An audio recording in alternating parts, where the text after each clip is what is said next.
oportunidade, a liberdade de aprender mais a palavra do Senhor. Estamos aqui nessa manhã para aprender mais os ensinamentos do Senhor para as nossas vidas, porque nós sabemos que nós precisamos conhecer o Senhor a cada dia mais em nossas vidas. Por isso, Senhor, em nome de Jesus, nessa manhã, o Senhor vai nos dar sabedoria e graça, discernimento, para que possamos entender a cada dia mais o teu propósito sobre as nossas vidas, sobre a vida dos teus filhos. Eu lhe peço nessa manhã e te agradeço por tudo, em nome de Jesus. Amém. Amém. Nós estamos falando, irmão, sobre a graça que alcança todas as nações, Nós falamos aí no texto áureo, porque pela graça sois salvos,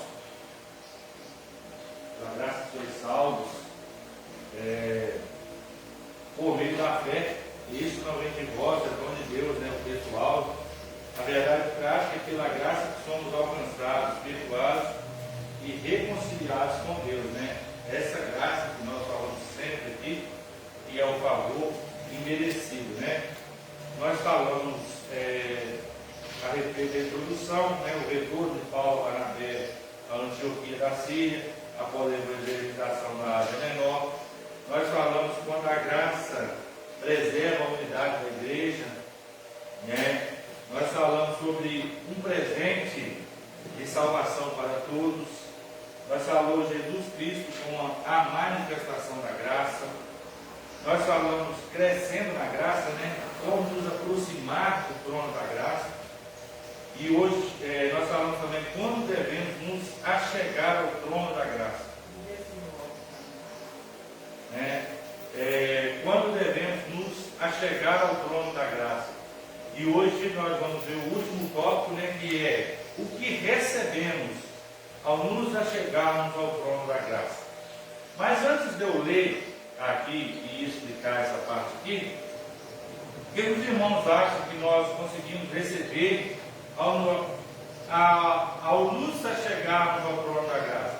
O que vocês acham que nós conseguimos receber? Bênção. O que mais? Só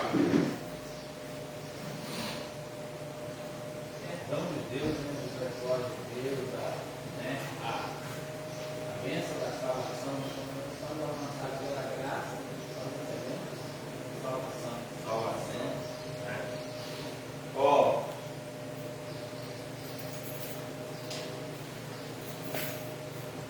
O que recebemos ao nos achegarmos ao trono da graça? Ao nos aproximarmos de Deus, recebemos misericórdia, perdão, fortalecimento espiritual e capacitação para viver segundo a sua vontade. Olha aí o que nós recebemos. Quando nós nos achegamos ao trono da graça, ao trono da misericórdia de Deus, nós recebemos misericórdia, perdão, fortalecimento espiritual e capacitação para viver segundo a sua vontade. Ou seja, quando eu olho para isso aqui, sem recebermos da parte de Deus, nós somos impossível, viver segundo a vontade de Deus. Quando nós não chegamos ao trono da graça, assim toda a vida cristã depende dessa graça, desde a salvação até o crescimento contínuo,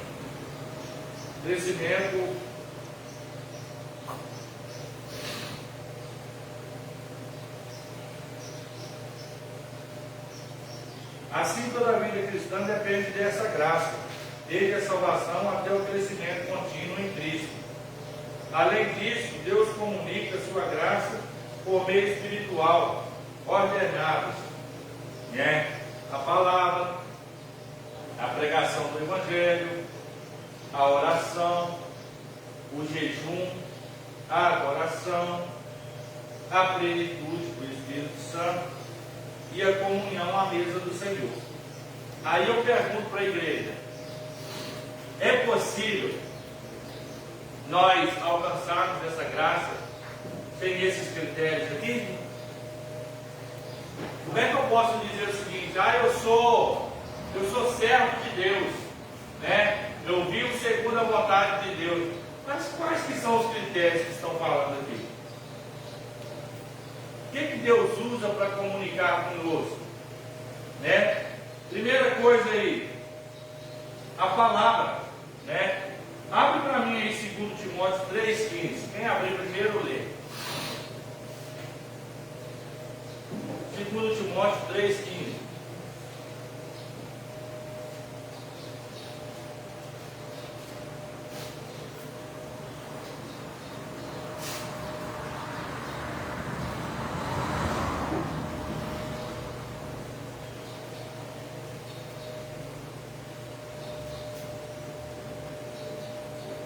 E que desde a tua meninice sabes das sagradas letras, que podem fazer-se sábios para a salvação, pela fé que há em Cristo Jesus. Aí, a palavra, ela vai fazer o que conosco? Nos tornar sábios, né? Para herdarmos a salvação, né? Então, o primeiro ponto para nós achegarmos a salvação é o que? É a palavra, né? Como é que a gente se converte, né? É ouvindo a palavra de Deus, né? É ouvindo sobre a misericórdia de Deus, o favor de Deus, que enviou o seu Filho único, né? Jesus, para morrer na cruz do Calvário, para que todo aquele que nele crê não pereça, não tenha vida, mas tenha vida eterna. Então, é a palavra o primeiro ponto, né? O segundo, a pregação do Evangelho, que é isso que eu estou falando, né? Começa a fazer o quê? A pregar o Evangelho, né? Quando prega a toda criatura, quando as pessoas, ele é alcançado pela graça, o que ele faz? Eu não posso ter isso só para mim, né? Eu tenho que compartilhar com alguém. Alguém aqui já fez isso? Compartilhou, né, do seu testemunho ou da palavra de Deus para alguém? Já? Você já o quê? Está prestando atenção, né? Já perguntou? Compartilhou da palavra, evangelizou alguém, Sim. né? Amém, irmão? Eu estava lendo o versículo. Presta atenção, né? Eu acredito que todos aqui já fizeram isso, né? Falou para alguém, ou às vezes até você não sabe evangelizar, mas você convidou alguém para vir na igreja porque você acredita que Deus mudou a sua vida e pode mudar de alguém. Isso também é uma forma de evangelização, né? A oração, isso aí nem precisa falar, né? Eu acho que é impossível você falar que é crente, que é servo de Deus e não ora, né? Não é verdade? Porque eu sempre falo aqui 3 critérios da oração. Quem lembra dos 3 critérios da oração? Muita oração? Pouca oração? Nenhuma oração? Então, o critério para ter unção está na oração. Se eu não oro, eu vou falar sobre o quê? A gente fala de quem a gente tem intimidade, sim ou não? De quem a gente convive. Como é que eu vou falar de Deus se eu não tenho um diálogo com Ele? Né? Se eu não sei quem é Deus. Eu sei que Ele pode me salvar, só isso. Mas você não para um pouco para conversar com Ele, para agradecer pelo almoço, agradecer pela janta, pela roupa, pela família, pelo seu salário, pelo ar que você respira. Tem tantas coisas para a gente agradecer a Deus. Se você for agradecer a Deus por tudo que Deus faz na sua vida, você passa o dia inteiro conversando com Ele, orando, falando com Ele. Mas eu não sei nem orar. Para com isso. Você não sabe falar com os outros, você é mudo. É a mesma coisa. Se você não consegue orar, faz o seguinte: dá uma de doido, né? Pega na sua casa uma cadeira, põe assim, ó. Pega outra cadeira, faz que nem doido. Senta aqui. Começa. Bom dia, Senhor. Tudo bom? Como é que o senhor está? Senhor, o dia hoje foi pesado, difícil. A mulher querendo bater, o vizinho encrencou comigo. Tá muito de doido. Parece loucura, não parece? Mas eu estou conversando com Deus, velho. A cadeira é só um meio de eu colocar na mente, tem alguém sentado aqui, né? A oração é isso. Ah, eu não sei orar, não. Vai.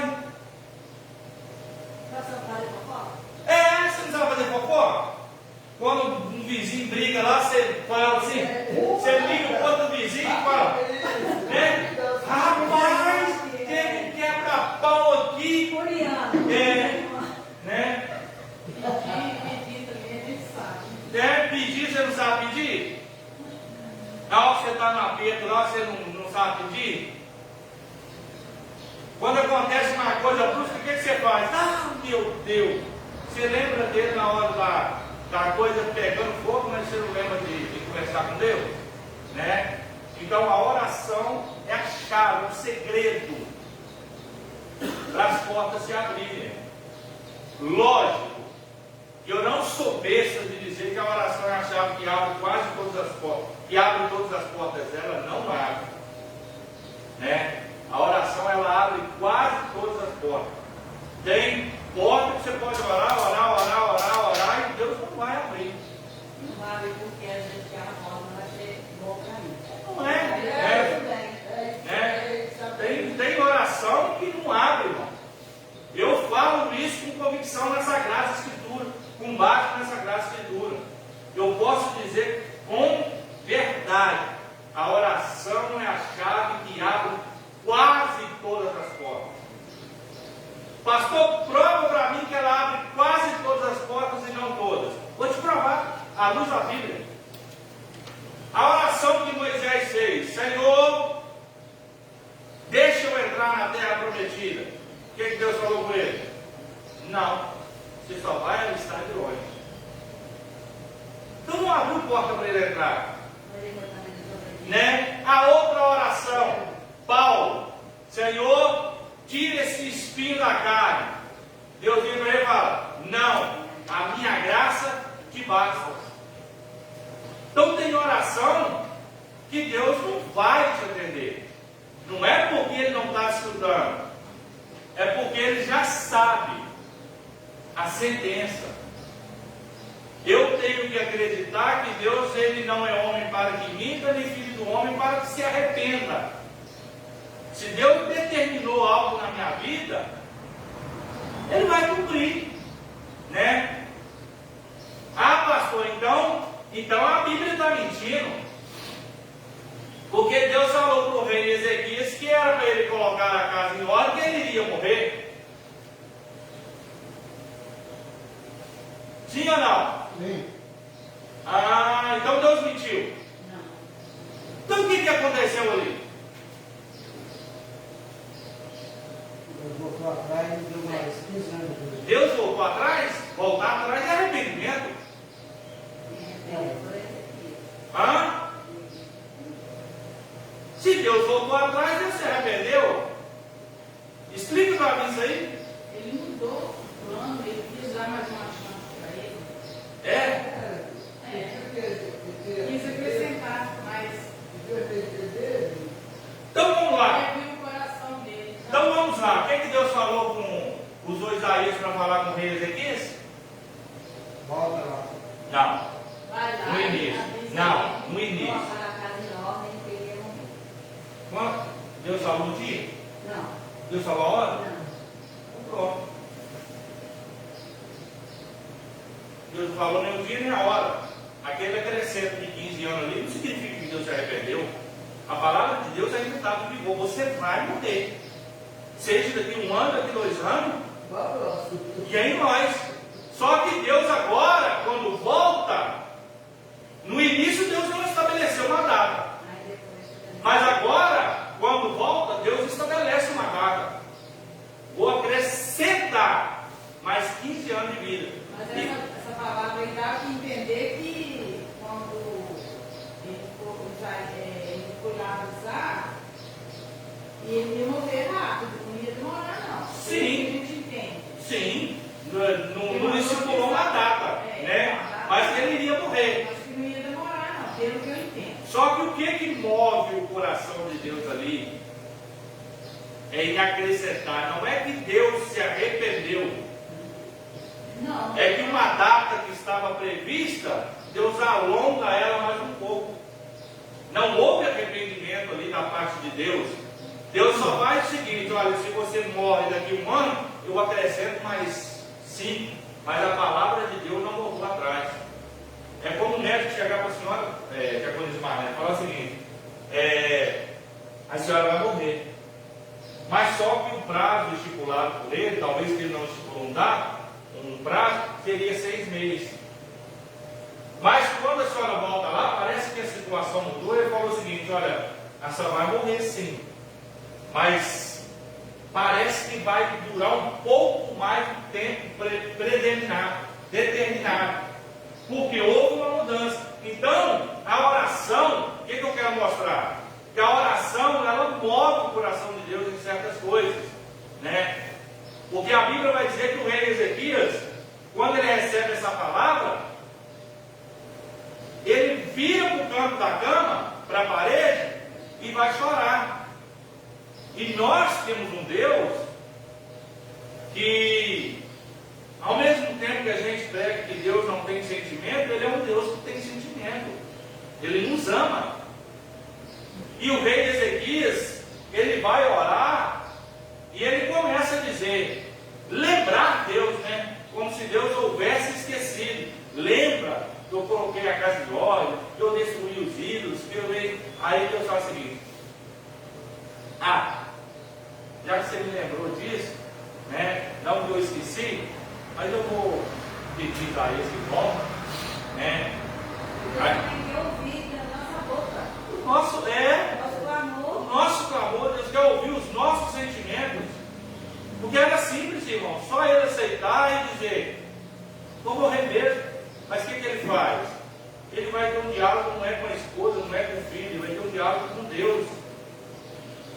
E foi um diálogo tão genuíno, tão verdadeiro, que a Bíblia diz que Deus não permite Moisés sair do pátio. Quando ele estava no pátio, Isaías, quando Isaías estava no pátio, Deus fala, pode voltar. Eu imagino Deus dizendo o seguinte: volta, Isaías. E o coração do homem está que nem uma gelatina, molinho. O homem já chorou, o homem já se humilhou, né? E eu vou acrescentar para ele aí mais 15 anos de vida.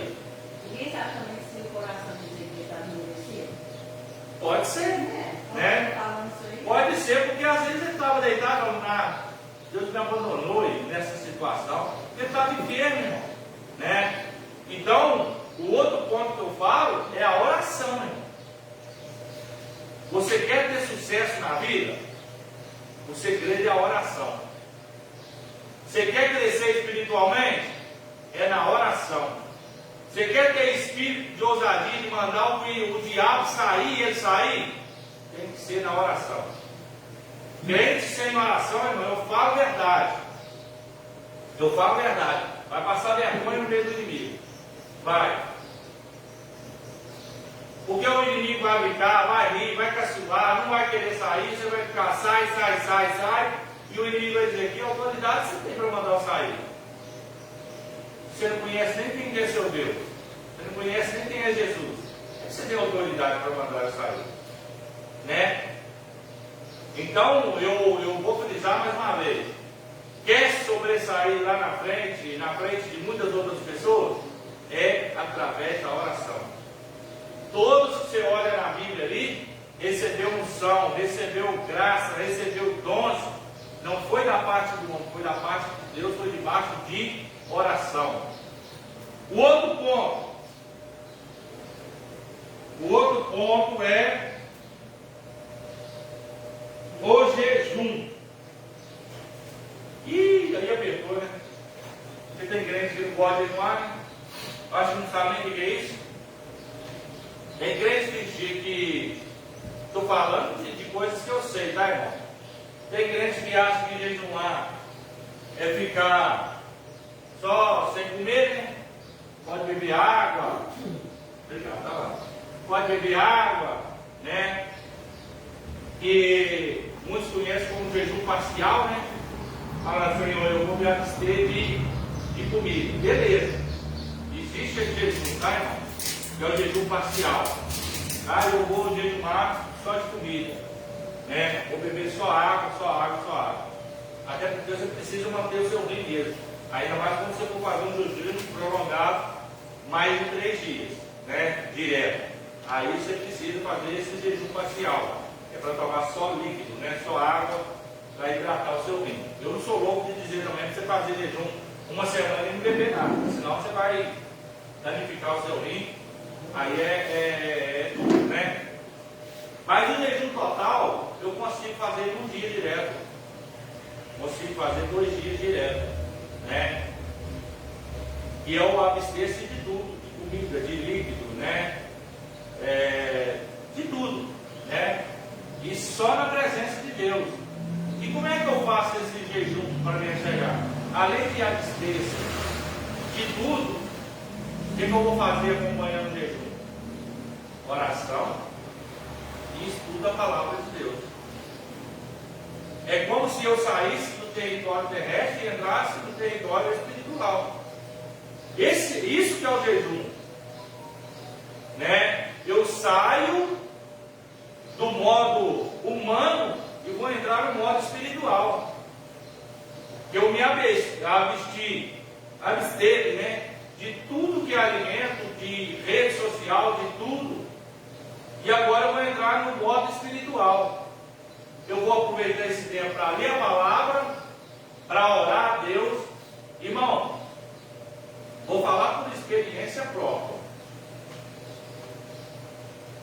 Você quer pegar fogo, mas pegar fogo mesmo. Você não aguentar se segurar, faça um jejum onde você se abstém de tudo, estuda a palavra de Deus e ora. Faz isso um dia só. Fala, hoje eu vou tirar para jejumar, ler a palavra e orar. Uma suposição só. Você faz isso no domingo de manhã. Você entregar o seu jejum, uma suposição meia-noite do domingo. Se no culto você não vai estar pegando fogo, explodindo por dentro. Estou falando por experiência. Se você não conseguir pegar fogo por dentro, eu estaria mentindo. Mas é impossível você entrar no reino espiritual e não ser transformado. Porque o jejum agrada a Deus, a oração agrada a Deus, o estudo da palavra agrada a Deus. Então por que Deus não vai te encher? Né? Então isso aqui, a gente tem que unir isso tudo, esse pacote. Palavra, né? Evangelho,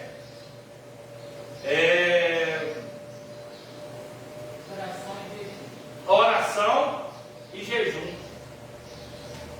Tem crente que ele é bem bom de Bíblia, né, irmão? Mas não jejuma, não ora, aí o trem fica meio estreito, né?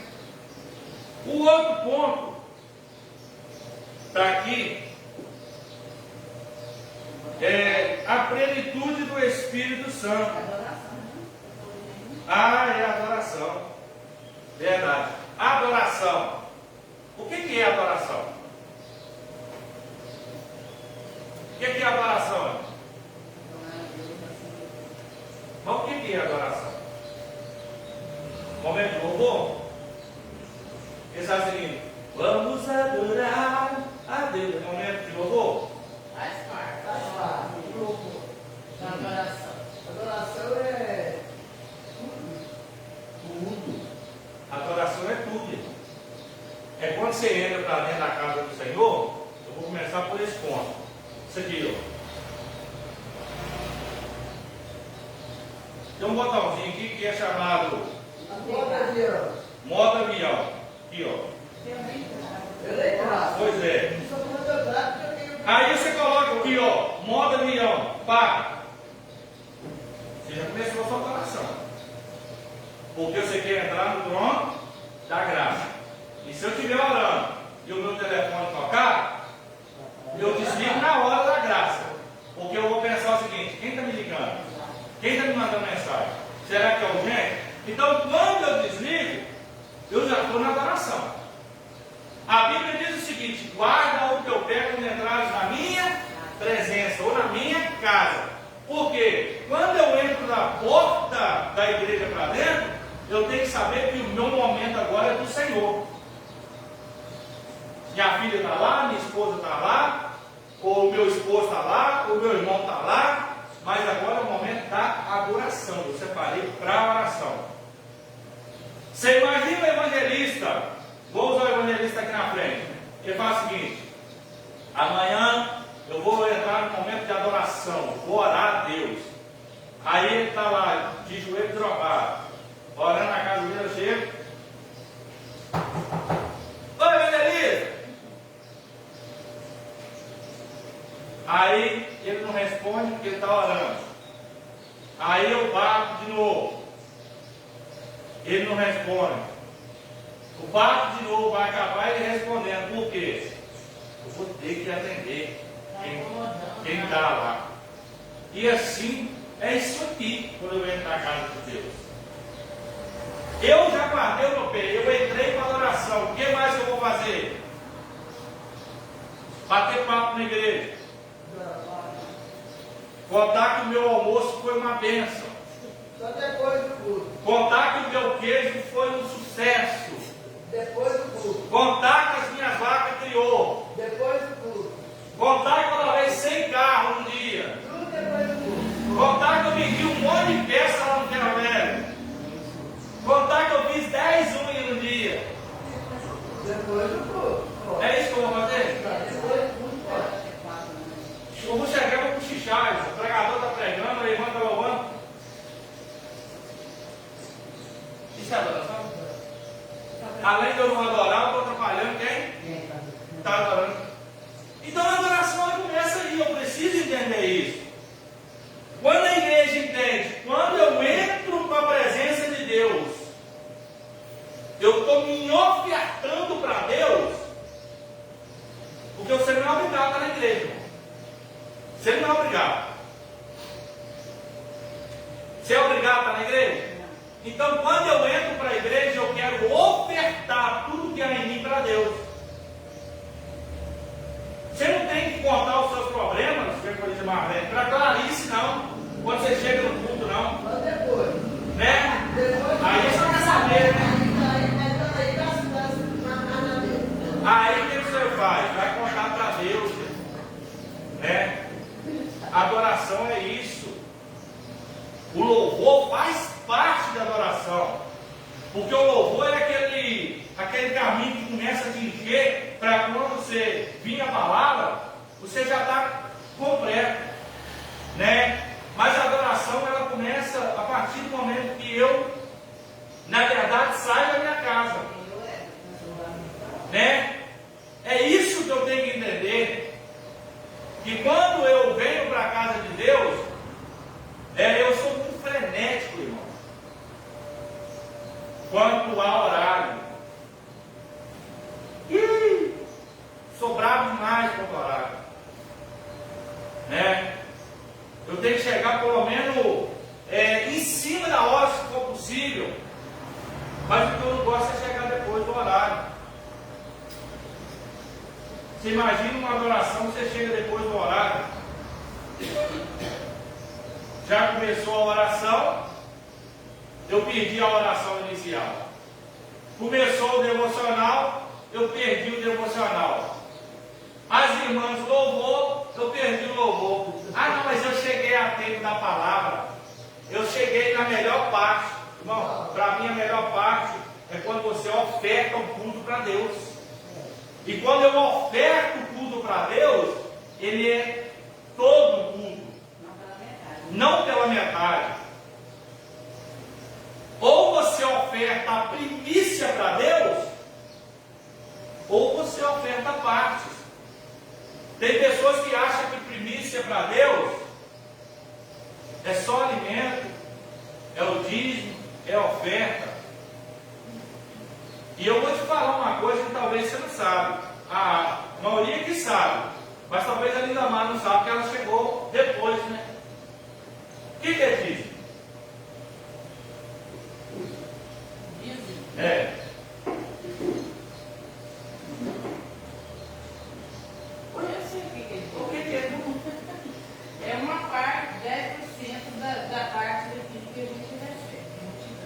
Primícia? É. Você tira Tem primeiro? que ser primeiro. Primeiro. Só isso? Quer dizer? Estou falando pra vocês que não sabem. É uma É apresentação. só isso? É. Dizem. Você aprendeu que é só isso, não é? Vamos ser sincero. É, não é? Só que a Bíblia diz que a 10ª parte de tudo que nós você recebe 24 horas por dia, de ar, de fogo, de palavra, de tudo. Não é dízimo? Então quando você tem que ofertar para Deus isso aí, dizimar para Deus? 2h40. Aí você chega no culto para ofertar 30 minutos. Ah, nesse sentido que você quer dizer. Não é dízimo, é dízimo.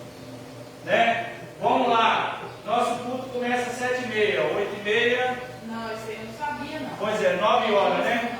8h30, 9 horas, 1h30 de culto, não é isso?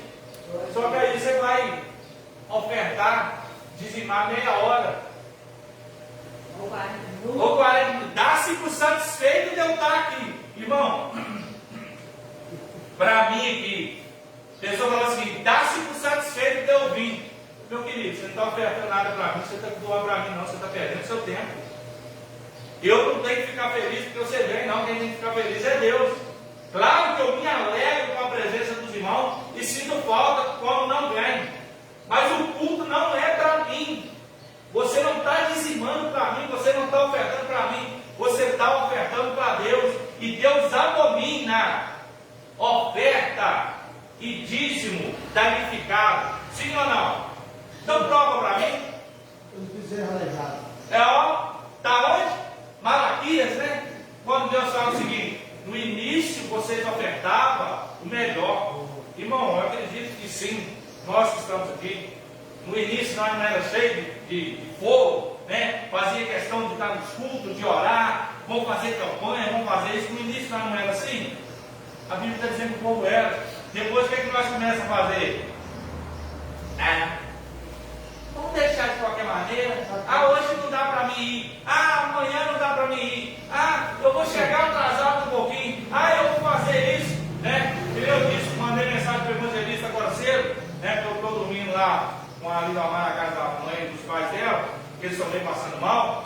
E eu estava lá e eu achei que o celular estava para despertar às 6h30. Eu acordei 5 e pouco, falei, olha, 6h30 eu te chamo. Só quando eu fui olhar no relógio era 7h26. Agiliza aí para nós ir. Nem dá tempo de eu pagar café lá em casa, não, nós vamos. Né? Aí mandei mensagem para ele, mas deu para checar esse tempo. A gente tem que entender uma coisa: a adoração não é para o pastor, o jejum que eu faço não é para o pastor, né? É para mim adentrar no trono da graça. Olha, o caminho para entrar nesse trono da graça é isso aí. Então eu tenho que entender que o meu dízimo de 2h40, de 24 horas que eu recebo, eu tenho que devolver para Deus. E como é que eu devolvo para Deus? Eu falo que às vezes a gente acha que é só aqui na igreja, né? É 1h30 só, ainda está em 10. Mas na sua casa lá, quando você faz o almoço, você ora, agradecendo.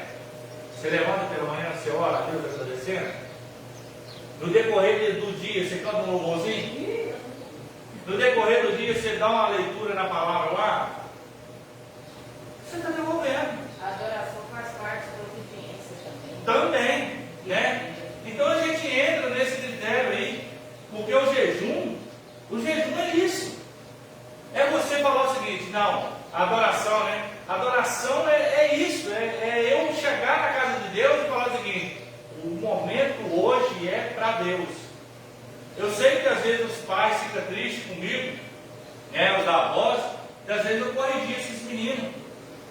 Porque não é que eu não gosto que eles brinquem, pelo contrário, pode brincar. Mas se conversar muito alto, tira o momento, né, o foco da adoração. Né? Por isso que eu sinto falta de uma igreja maior um pouquinho, que tem uma salinha, que pode colocar as crianças lá dentro, elas brincam, elas conversam, elas riem, né? Um professor falando de Jesus, ensinando a louvar, claro. Mas como nós não temos, nós temos que nos sustentar com isso aqui.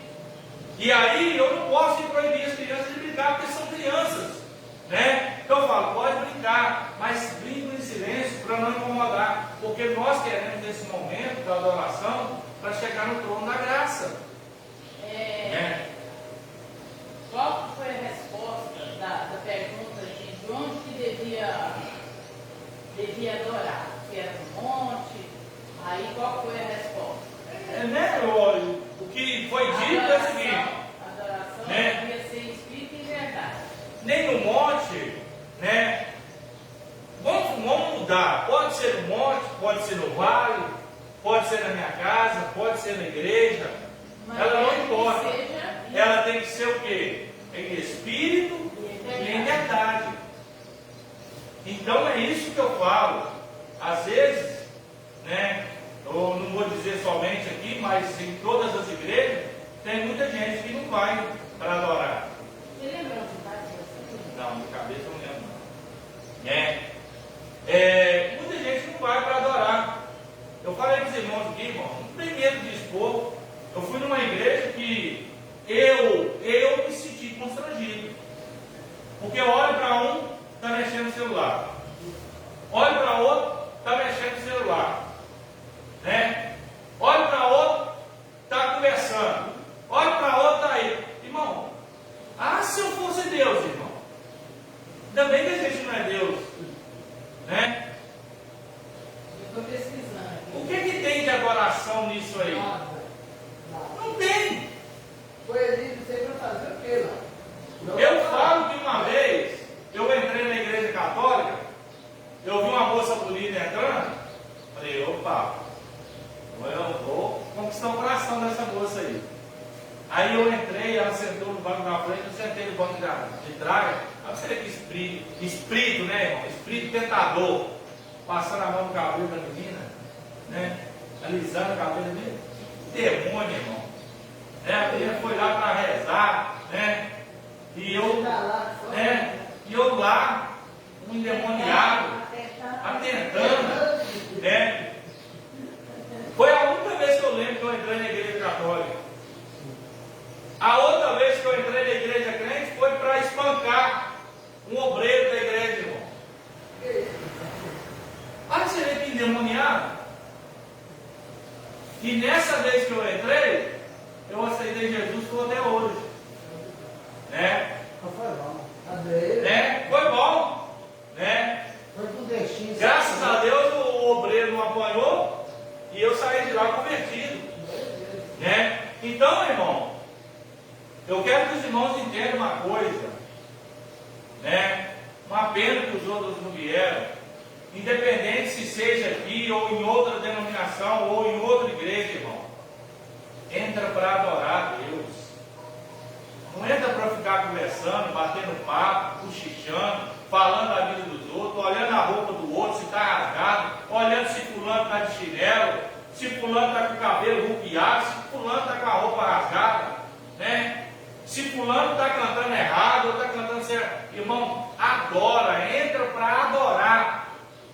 Na hora que o culto acabou, que ministrou a bênção apostólica, aí sim, não é que você vai falar da vida dos outros, não. Mas vai, né, colocar o seu papo em dia então, vai perguntar como é que foi o dia do outro, beleza. Mas enquanto adoração, enquanto culto, adore a Deus, irmão.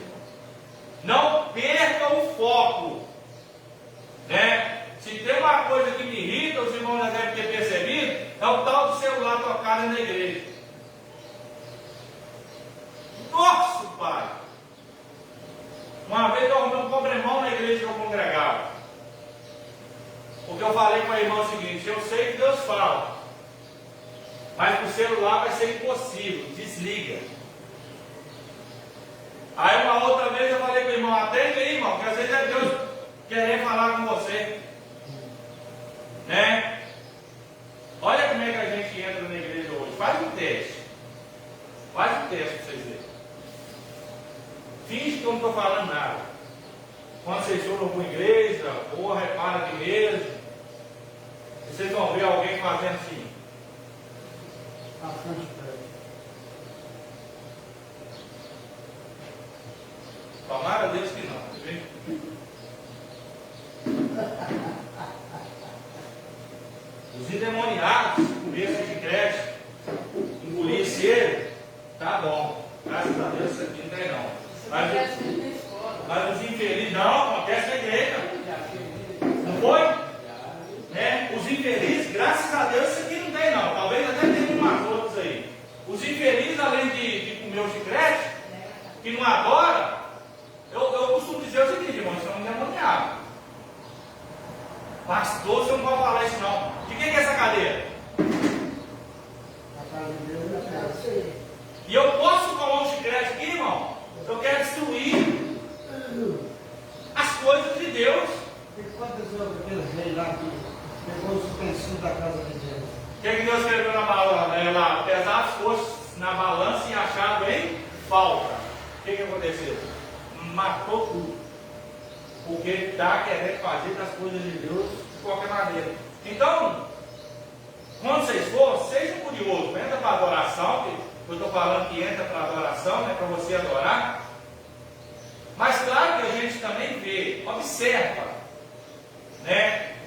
Alguém mascando chiclete, alguém cochichando, porque isso tira o foco da nossa adoração, né?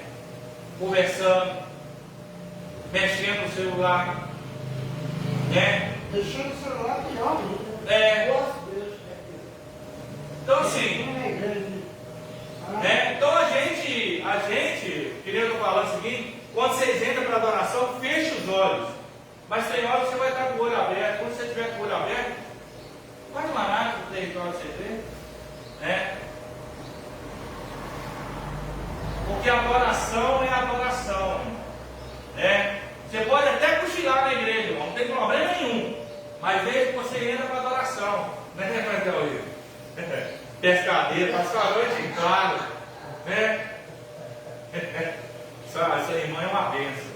Eu amo a vida da irmã Martelzinho, como eu amo a vida dos meninos. Graças a Deus eu tenho liberdade para brincar com ela. Né? Adoração, irmão, é isso. Posso ler? Pode ler. Aqui. João 4, da mulher de Samaria, que ela teve encontro com Jesus, né? Aí ela falou que os pais dela adoravam no monte, aí Jesus falou que nem no monte, nem em Jerusalém. Mas eu vou ler só 2 versículos aqui. Jesus falou: mas a hora vem, e agora é, em que os verdadeiros adoradores adorarão o Pai em espírito e em verdade, porque o Pai procura a tais e assim o adoram. Deus é espírito e importa que os que o adorem em espírito e em verdade. Jesus falou. É isso que é adoração. Adorar a Deus em espírito e em verdade. Como é que eu adoro a Deus em espírito e em verdade conversando? Mexendo no celular, olhando se a roupa do irmão está rasgada, o sapato do irmão está engraxado, está limpinho, o cabelo está cortadinho, né? Não tem como. Quando eu entro para a casa de Deus para adorar, eu fico olhando toda hora para o relógio, eu não estou adorando. Eu estou preocupado em cumprir o horário, né?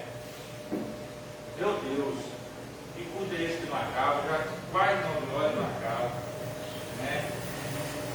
Eu tenho que saber que eu estou para adoração. E eu aprendi uma coisa, irmão, quando eu entro na presença de Deus, é muito difícil sair. Porque eu tenho um ambiente que é gostoso. Pode falar. Há outros 2 momentos também que Deus deu oportunidade, né? Quando Moisés estava no monte, ele ia matar todos, mas Deus ainda deu outra oportunidade. Há outro momento foi com Noé, né?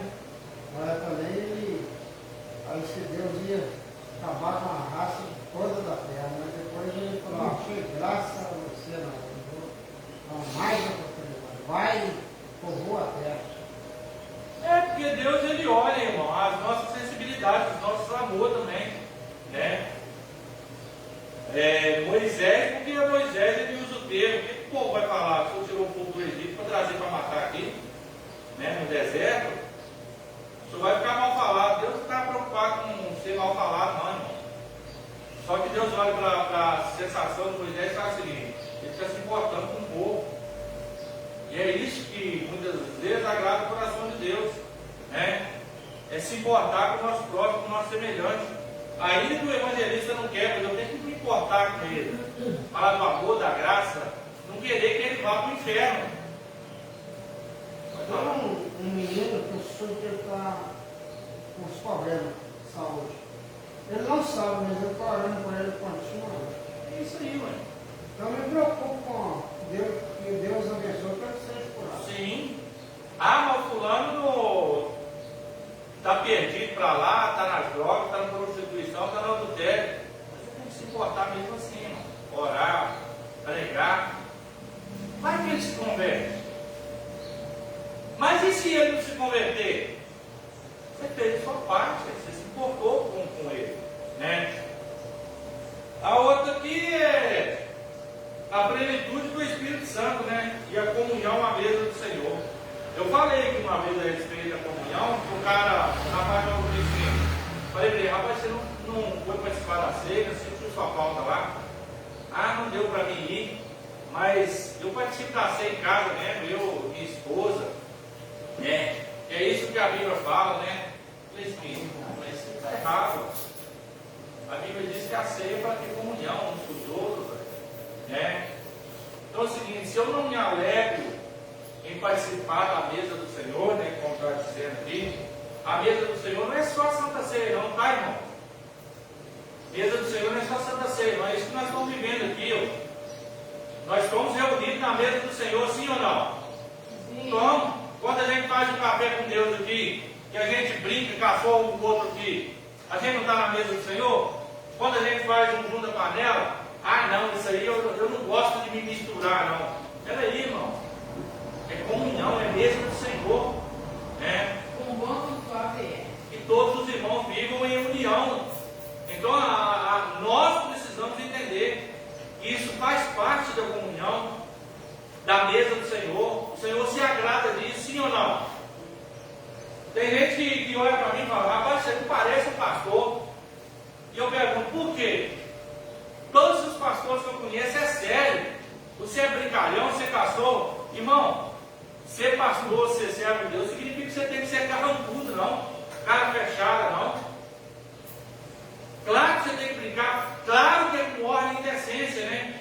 Não com brincadeira indecente, falando palavrão, xingando o outro. Claro que não. Mas você pode brincar, que eu brinco com a irmã Delvina, brinco com os irmãos aqui, caçou, né? Brinca com a dona Sandra. Porque isso faz parte do reino de Deus. Imagina uma igreja onde só é sério, irmão. Você entra mudo e sai calado. Né? Eu estou aqui para falar, eu vi uma reportagem um dia desse, de um pastor aí, um bispo. Eu até fiz um comentário, eu falei que geralmente nem sempre tem, por ser pregador renomado, não significa que tem comunhão com Deus. Ele diz que o louvor da irmã é lixo, né? O louvor que ela canta, já não se fala mais de Deus no altar, né? Isso que é lixo. Olha o quanto o cara é soberbo, arrogante, prepotente. Aí o outro foi e postou um vídeo dele e falou assim, isso é que é lixo. Ele falando com o obreiro dele, que na igreja dele, na época de política, só ia falar de Jesus e do homem que estava lá. E se ele não falasse, tinha uma igreja dele lá, não sei aonde, que é um lugar deserto, que estava precisando, ia mandar o obreiro para lá. Para mim é isso que é lixo, né? Obrigar alguém a fazer, a votar, a pregar a respeito do candidato dele. Então nós, igreja, nós precisamos saber o quê? Que nós não estamos presos aqui não. A gente vai rir, vai brincar. O nosso culto, graças a Deus, é um culto agradável, né? Eu estou pregando, dou oportunidade para os irmãos falar, para os irmãos brincar, porque o reino de Deus é isso, né? Eu tenho que me firmar na palavra, eu tenho que pregar a palavra, a adoração, louvor, jejum, consagração, tudo eu tenho que fazer baseado na palavra. Mas eu não posso ser aquele assim. Eu sou grande demais para cumprimentar o pequenininho. Que é isso, irmão? Aonde que está dizendo aqui? Plenitude do Espírito. Aonde está comunhão à mesa do Senhor? Tem líderes que não podem sentar na mesa para comer, não, porque ele é renomado. Irmão, tem pastor aqui que ele é bem renomado, graças a Deus. Aonde eu estou, faço um cumprimento. Nós estávamos comendo, não sei se foi um lanche, ou se nós estávamos almoçando, não lembro. O pastor foi com a equipe dele comer no mesmo restaurante lá, né? Comer no mesmo restaurante, com os pregadores que estavam lá. Olhou para mim e falou: Pai, Senhor pastor, como é que o senhor está? Né? Olha a humildade. E é um pastor que já pregou nos Gideões, pastor renomado, que tinha tudo para ser soberbo. Mas não é. Eu estava lá em Água Doce do Norte, ele foi pregar lá, e lá todo mundo gosta dele demais da conta. E eu sentei, cara, eles me convidaram depois para ir lá, para sentar no culto, para orar para ele pregar. Ele me convida, eu quero convidar o pastor Rosinaldo, conterrâneo lá da minha cidade, para vir aqui orar. Olha vocês aí, irmão, né? Isso é humildade, é isso que é adoração, irmão. Soberba, arrogância, prepotência, isso não pertence ao reino de Deus, não. E nem eu tenho visto aí muitos líderes, né? Crentes, obreiros, membros agregados, falando com arrogância porque se acha superior. Aí não senta na mesa com pobre, não, né? Com um menorzinho, não. Aí quer ir para o céu. Vai lá, vai ter uma mesa exclusiva, né? Só para eles, né? Mas o céu deve ser eu, Não, mas se fosse, deveria ter uma área exclusiva para eles, né? Chamada de área VIP, né? Eles não teriam a VIP e nem galardão. Né? Olha, irmão, prosseguindo aqui, agora é a conclusão, né? Eu segurei o básico aqui para entrar no outro, ver se tenha mais irmãos, né? Conclusão. Só vou ler a sinopse aqui, né? Crescer na graça é viver, crescer na graça é viver dependente de Deus por fé e comunhão. Conclusão. Resumindo o Concílio de Jerusalém, reafirmou que a salvação é exclusivamente pela graça, abrindo caminho para a expansão universal do Evangelho. Desse modo, este marco histórico ensina que a igreja deve enfrentar desafios doutrinários por fidelidade bíblica, humildade pastoral e plena dependência do Espírito Santo, cumprindo sua missão entre todas as nações. Foi o que eu disse aqui, né? Humildade pastoral. Pastor tem que ser humilde, né? Aí, quando o pastor é humilde, a igreja também vai ser o quê? Humilde, porque ela vai ser o reflexo do seu líder. Um líder soberbo, a igreja vai ser soberba, né? Um líder arrogante, sua igreja vai ser arrogante. Mas um líder humilde, sua igreja será humilde, né? Pode falar. Aí entra aquele ditado, né? Mais disciplina que disciplina. Porque essa é a realidade, né? Então, também. Sim, seu filho mesmo, né? O seu filho vai ser aquilo que você é dentro da sua casa, né? Eu vou só contar uma experiência aqui para nós orar, né? Claro que isso deve ser uma história, não deve ser fato verídico. De uma criança, né? O pastor estava pregando e a criança chegou, começou a olhar atrás do pastor assim, olhava. E o pastor incomodado com aquilo, o menino rodeava, olhava. O pastor falou assim: o menino está olhando atrás do menino aqui. Resolveu perguntar para o menino: ei, o que você está olhando? Não, porque o meu pai falou com a minha mãe lá em casa que eu tenho duas caras, eu estou caçando a outra. Olha, meu irmão, que vergonha. E o pai, aonde chuchava a cara? Duas caras. É aqueles dados que falam: o pastor tem duas caras. Na igreja ele é uma coisa, lá no mundo ele é outra. Irmãos, mas que vergonha, hein?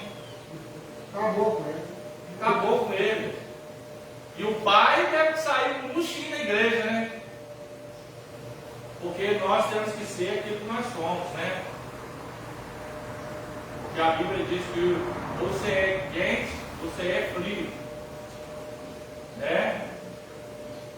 Ainda tem um espaço aí, ou você pode ser quente ou você pode ser frio. Mas morno, a Bíblia diz que, ó, da ânsia em Deus deixa Deus doente, a igreja mora. O crente morno deixa Deus doente. Se nós pegarmos isso para a nossa vida, irmão, cuidado, olha só. Se você é morno, você está deixando Deus doente. E uma hora, o que acontece? Deus vomita. Que a Bíblia diz, porque não és quente, nem frio, és morno, estou a ponto de vomitar-te da boca. Ou vomitar-te-ei da boca, né? Aí depois, irmão, olha o significado. Aqui o vômito é você.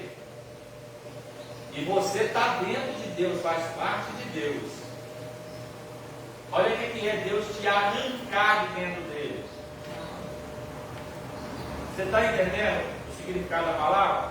Eu vou te arrancar de dentro de mim. Jogar fora. Jogar fora. Não vou ter seletivo a mais nada. Nunca, né? Já era.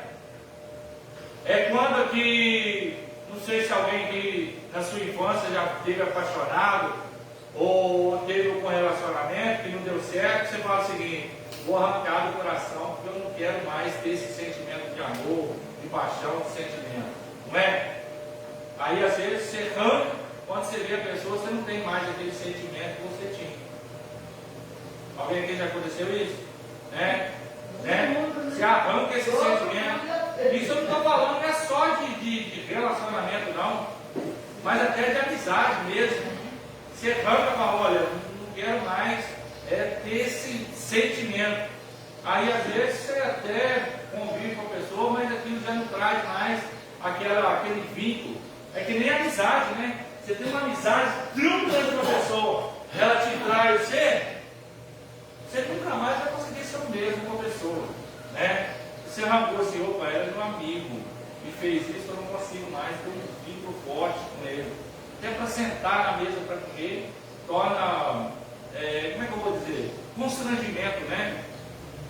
Amém, irmãos? Alguma dúvida, alguma pergunta, algum questionamento? Vamos. Nenhuma? Ah, não, irmão, sair do mundo é ruim. Não, ficou bem esclarecido. Evangelista, quer fazer algum comentário? Né? Vamos lá então para as perguntas. Apesar que não está todo mundo aqui não, mas quem sabe, vocês sabem.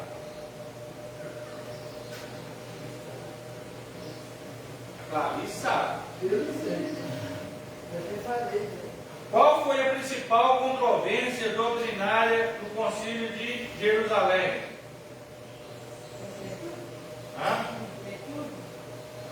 Lê só uma parte que eu vou ver onde está. O Conselho reuniu apóstolos, presbíteros e a igreja para tratar das controvérsias levantadas pelos judaizantes definindo a circuncisão como requisito para a salvação. Contudo, tais diligências não variaram a circuncisão, pois a circuncisão nunca foi meio de justificação. Isso, continua. Sobre a liderança de Tiago e a direção do Espírito Santo, a igreja conheceu que a salvação alcança todas as nações pela fé. É isso aí, parabéns. Olha que eu faltei, hein? Tá vendo? Mas a senhora estudou. Né? No subtópico sobre o discurso de Tiago, qual é a decisão do Conselho? Irmão, ela falou da Diana aqui, mas não foi a Diana que deu a resposta para ela, não. Não. A ausência dela foi a Diana, tá? Assim vai embora. No subtópico sobre o discurso de Tiago, qual é a decisão do concílio e o que ele recomenda?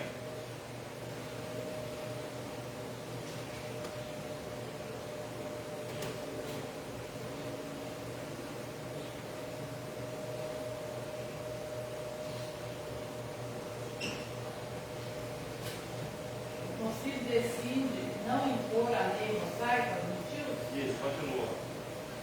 recomendando apenas a abstinência de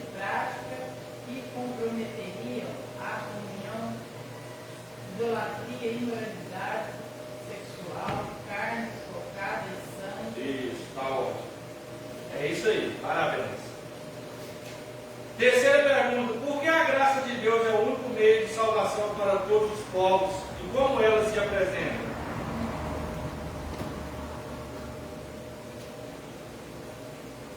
Ao nos aproximarmos de Deus, recebemos misericórdia, perdão, fortalecimento espiritual. Não.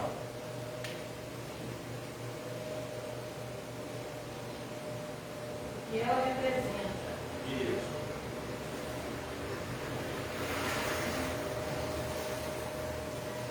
Porque a graça de Deus é o único meio de salvação para todos os povos e como ela se apresenta?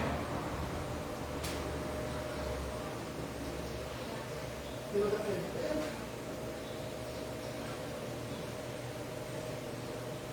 Você está assim, Deus apresenta. A graça dos autores. Não. Vamos pegar por isso aí, né? Porque talvez igual no Marcos, né? Diante do drama universal do pecado, que separou toda a humanidade de Deus, a graça se apresenta como um único meio de reconciliação, né? É uma reconciliação, não é um arrependimento, mistura tudo, mas é uma reconciliação, é se reconciliar com Deus, né? Quarta pergunta: de acordo com Hebreus 4,16, com quais atitudes espirituais o crente deve se aproximar do trono da graça? Oração, jejum. Ó, essa é pessoal, né, irmão? Com fé viva, né? Reverência, que é o que eu falei, guarda o teu pé quando entrar para a casa de Deus. Humildade e coração quebrantado, né? Tudo aquilo que eu disse aqui sobre o comportamento da igreja, das caixas de crédito, que é a reverência, né? Quinta pergunta: segunda lição, quais bênçãos o crente recebe ao se achegar ao trono da graça? É o que? Misericórdia, perdão, fortalecimento espiritual, capacitação para viver segundo a sua vontade. É isso aí. É isso aí, né? Ao nos aproximarmos de Deus, recebemos misericórdia, perdão, fortalecimento espiritual e capacitação para viver segundo a sua vontade. Amém? Irmão, próxima lição nós vamos estudar o Espírito que nos guia para além das fronteiras, né? Eu quero justificar aqui a Ludmila e o Arthur que me mandaram mensagem outra noite, chegou tarde lá não sei se foi Caratinga, foi Patinho onde eles estavam, né? Eles tinham um casamento lá e que não poderia estar presente. Algo bonito, Eles dois. inclusive fiquei lá no sobreteria para eles ontem. E hoje não estaria, a Edivane, mas o esposo também, justificou para mim hoje cedo, que não poderia estar, né? Que eles tinham que terminar um serviço, não sei se ela vai comprando, mas que à noite eles estariam no culto. Até agora foi só aí. O Jaco Milton também, né? Me mandou mensagem hoje justificando que não poderia estar presente hoje. Já os irmãos, não? E esses não mandou mensagem, a não ser que mandou ali, e eu não vi ainda, né? Que não estaria presente. Relatório: 1, 2, 3, 4, 5, 6, 7, 8, 9 presente e 21 ausente, né? 21 ausente. Eu estou contando, 9 presente aqui e 21 ausente, né? Ou seja, não deu nem 50% e nem 40%, né? Na verdade, deu cálculo aí de uns 34%, né? Olha o quanto desceu bem, 34%, né? A média. Oferta 16, também. Vamos se colocar de pé, irmãos, à noite, né? Creio eu que nós vamos estar aqui para adorar a Deus, né? A glorificar o nome dele. Mas se ele voltar, eu espero te encontrar lá no céu. Amém. Tá? Essa é a minha vontade, eu desejo do meu coração. Feche teus olhos, curva a tua cabeça. Eu queria pedir a irmã Lindomar que orasse a Deus, agradecendo a Deus por esse momento, né?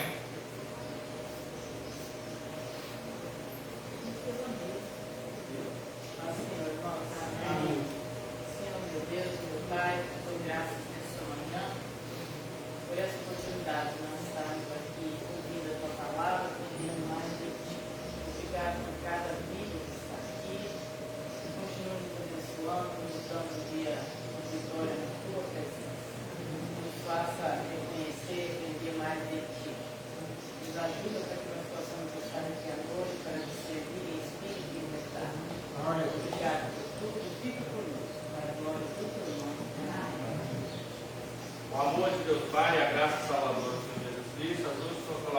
Espírito Santo seja com todos nós hoje e para todos sempre.